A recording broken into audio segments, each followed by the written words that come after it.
वनवास जाने से ठीक पूर्व राम जी अपने पिता दशरथ जी से मिलने के लिए पहुंचते हैं कैकेयी के महल में। उनके साथ होती हैं सीता और लक्ष्मण।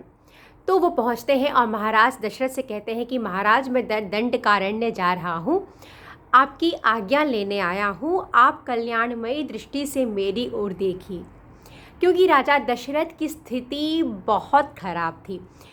एक ओर उन्होंने वचन दिया था जिसकी उन्हें पूर्ति करनी थी, क्योंकि उन्होंने जीवन भर सत्य का आचरण किया था, और दूसरी तरफ उनका प्रिय पुत्र राम था जिसे देखे बिना वह क्षण भी जीवित नहीं रह सकते थे। और उनके मन में यह ग्लानि थी कि मेरे दिए हुए वचन की पूर्ति के लिए मेरे पुत्र को कितना कष्ट उठाना पड़ रहा है, और इसीलिए राजा दशरथ राम जी की तरफ देख नहीं पा रहे थे। राम जी स्थिति को समझते हैं और उनके सामने बिल्कुल ही एक स्वाभाविक सा वातावरण बनाने का प्रयत्न करते हैं। और साथ राम जी यह भी कहते हैं कि मैंने सीता को और लक्ष्मण को अनेक प्रकार के कारणों, सच्ची कारणों से उन्हें रोकने की चेष्टा की, पर ये दोनों मेरे साथ ही वन में आना चाहते हैं, तो आप इन्हें भी आज्ञा दीजिए। अब दशरथ जी कहते हैं कि राम, मैं कैकेयी को वचन दे चुका हूँ, तो मैं तो वचनबद्ध हूँ, परंतु पुत्र तुम ऐसा करो कि तुम मुझे कैद कर लो और तुम राज्य पर अपना अधिकार कर लो। तो राम जी दशरथ जी से कहते हैं कि पिताजी, आपने मुझे यह राज्य देने की इच्छा की थी जिसे मैंने स्वीकारा था, परंतु इसका कारण यह नहीं था कि मैं राज्य अपने सुख के लिए लेना चाहता था या अपने स्वजनों के लिए, अपने परिवार के सुख के लिए लेना चाहता था। मैंने राज्य लेना स्वीकार किया सिर्फ इसीलिए कि मैं आपकी आज्ञा का पालन करना चाहता था। इसके अतिरिक्त मुझे न राज्य का लोभ है, न जीवन का ही लोभ है, न पृथ्वी का लोभ है, न स्वर्ग का लोभ है, और न ही अनेक जो भोग की वस्तुएं हैं उनका लोभ है।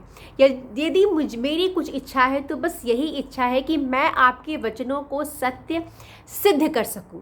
एक जो पिता होता है वो देवताओं का भी देवता होता है, तो आप मेरे लिए देवता से भी बढ़कर हैं। तो आपके वचनों को मिथ्या कर कर मैं राजा कभी बनना नहीं चाहूँगा। मैं आपके वचनों को झूठा कर कर मैं कोई भी भोग विलास की वस्तु नहीं ले सकता। और राजा दशरथ जब अपने पुत्र की इस बात को सुनते हैं तो वह समझ जाते हैं कि राम ने निर्णय कर लिया है, वह बिल्कुल भी अपने निर्णय पर अविचलित नहीं होगा। और ऊपर से कैकेयी भी होती है, उनको ज़ोर दे रही होती है कि नहीं, राम को जल्दी बन जाए, इसके लिए ज़ोर दे रही होती है। तो दशरथ जी की स्थिति बहुत ख़राब होती है और जो पुत्र का प्रेम होता है वो उन पर बहुत हावी हो जाता है। वो राम से कहते हैं कि राम, ठीक है तुम वन जा रहे हो, ठीक है, पर पुत्र एक दिन के लिए तुम यहाँ रुक जाओ। मैं जी भर कर तुम्हारी माता समेत मैं तुम्हें देखना चाहता हूँ, मैं तुम्हें आवश्यक पदार्थों से तृप्त करना चाहता हूँ। परंतु राम कहते हैं पिताजी, अब तो मैं वन जाने का निर्णय कर चुका हूँ। माता कैकेयी ने जो मुझसे याचना की थी कि मैं आज ही वन चला जाऊँ, तो मैंने उन्हें यह वचन दिया था पिताजी। तो अब आप मुझे अपने वचन की रक्षा करने दीजिए, अर्थात मुझे खुशी खुशी वन जाने दीजिए। और साथ ही वह दशरथ जी से यह भी कहते हैं कि आपकी जो यह स्थिति हो रही है, ऐसी स्थिति आपकी नहीं होनी चाहिए, क्योंकि आपको बाकी सभी का ध्यान रखना आपका कर्तव्य है। आप समुद्र की भांति गंभीर बन के रहिए। जिस प्रकार समुद्र अपनी मर्यादा को कभी लांघता नहीं है, उसी प्रकार आप भी भीतर से शक्तिशाली बनकर रहिए और दूसरे लोगों को संभालना आपका कर्तव्य है। तो आप इस प्रकार से विचलित मत होइए पिताजी। परंतु यह माता पिता का जो प्रेम होता है वह उसका क्या किया जाए।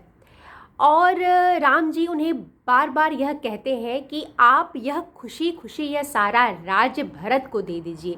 मुझे इसका कोई प्रलोभन नहीं है पिताजी। मैं ये राज यदि भरत ले लेते हैं और अच्छे ढंग से इसका पालन करते हैं तो मुझे वन में रहने में मुझे कोई दिक्कत नहीं है। बल्कि वह महाराज दशरथ को आश्वासन देते हुए अपनी माताएं, उनकी समस्त माताएं वहाँ होती हैं, तो वह सभी विचलित होती हैं। तो राम जी समझ जाते हैं कि माता पिता मुझे लेकर कितना विचलित है, तो उन्हें आश्वासन देने के लिए वह कहते हैं कि मैं तो मैं तो वो जंगल में, वन में जो शांत चित्त मृग होते हैं उनके बीच रहूँगा, पक्षियों के जो अद्भुत कलरवों के बीच रहूँगा। तो इन सब के बीच में सरोवरों को, तालाबों को, नदियों को देखता हुआ पक्षियों के बीच में बहुत सुख और शांति से रहूँगा। तो आप मेरी चिंता मत करिए, और जैसे ही वनवास की अवधि समाप्त हो जाएगी, मैं तुरंत आपके सामने आ जाऊँगा और आपकी सेवा में लग जाऊँगा। और इस प्रकार से वह आज्ञा लेते हैं राम जी जाने का। तो महाराज दशरथ को लगता है कि यह अंतिम समय है जब मैं राम को शायद देख पा रहा हूँ, क्योंकि उन्हें अपने आप पर यह विश्वास नहीं होता कि राम के जाने के बाद क्या मैं राम के वियोग में जीवित रह सकूँगा।